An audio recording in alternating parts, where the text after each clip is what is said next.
So let's talk today about how you can maximize your productivity as a lazy person. So Jesus accomplished more in 3 years than most could in their lifetime. In Psalms 90:12, it says, "Teach us to number our days, not to pack them." So here is a counterintuitive truth that I would like to share with you. When you take a break, you become more productive. So there's something that I've been doing called the Sabbath secret. What is the Sabbath secret? It is basically a day that God has asked us to set aside not to do work and to worship and to put all of our attention onto Him.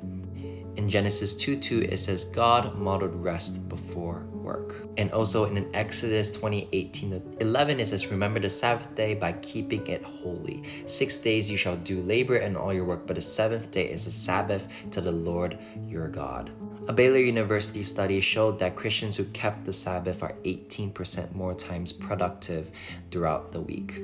So I want you to try this. I want you to try having no technology for 1 hour at night or in the morning. And eventually you will get to that point where you would like to try to keep the Sabbath and have a full 24 hours where you are not worrying about doing work, not thinking about work, and also not doing any work. The second thing that I like to share with you is something called the Holy Trinity of Focus when I want to be more productive. In Luke 6:12, it talks about how Jesus withdrew from his environment to go and pray.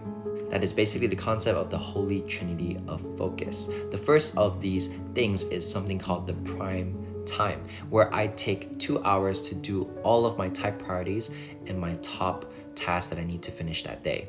The second thing is called the margin. All right, this is something that I do personally where I take 20 to 30 seconds to breathe before I do my next task. The third thing is have a dedicated workspace. Okay, so a lot of us get really tired, when I see my bed. And when I work in my room, it actually is very difficult for me to stay awake because I look at my bed and I want to sleep. So have a dedicated workspace. If it's your kitchen, it's your kitchen. It's a living room, it's a living room. It's a coffee shop, it's a coffee shop.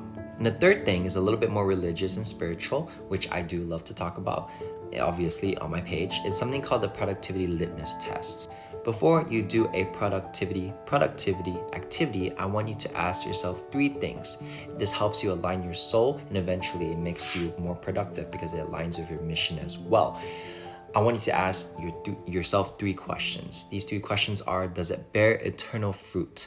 Does it use your unique gifts? And does it love others well? So throughout this week, I want you to block 1 space for your Sabbath and watch your productivity grow. Peace.